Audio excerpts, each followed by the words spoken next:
Hello. હા એ સરપંચ, હા બોલો. એ ઓલા છોકરાને અહીંયા મોકલો હો પંચાયતે. કા શું કામ હે?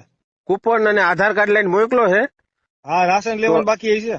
અરે ના, તો રાશન હું આ સંક્રાંત નથી આવતી. હા હા હા તો મને તલાટી મળ્યા હતા, તેને મને કીધું કે છોકરાને મોકલજો કે કૂપન ને આધાર કાર્ડ લઈ હા અને પંચાયતે મોકલજો સરપંચ પાસે કે એક સભ્ય દીઠ 5-5 પતંગો આપે છે કે. હે શું આપે? સભ્ય દીઠ 5-5 પતંગો, અમારી 4 જણાની સભ્ય છે ને. હા હા તો 20 પતંગો છોકરાને આપી દેજો. કૂપન ને આધાર કાર્ડ લઈને મોકલો છે પંચાયતે. કીધું કોણે કે આવું મળે છે અહીંયા? અરે તલાટી ભેગા થયા તો મને કીધું સરપંચ ને કીધું આપશે ઈ કે. મેં એને કીધું કે કૂપન માં કોઈ તમને પતંગો આપેલા? એટલે ભાઈ આપે જ ને, કાન આપે, અત્યારે સરકાર બધું આપે છે. એટલે તમે હાલી નીકળ્યા હો ગામમાં. હવે અત્યારે હું કઈ બોલતો નથી એટલે તમે ઊંધું ઊંધું દરેક બાફા મંડો હો બધું.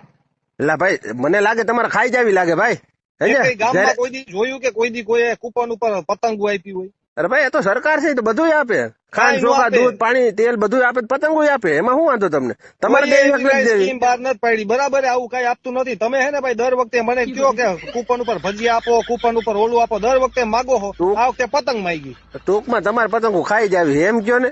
જે હોય બરાબર, તમે ફોન રાખો, કઈ નથી દેવાનું. ના ના, તો એક કામ કરો, તમારા પૈસા આપી દો. હું શું કામ આપું? એટલે તો આ તો સરકાર ના દે તો તમે આપો. અરે સરકાર દે કે ન દે, પણ અમે કઈ પતંગો દેવા બેઠા? તમે વાત તો જો કરો. હાવ હવે ગધેડા તાવ આવે એવી. આપો ગધેડા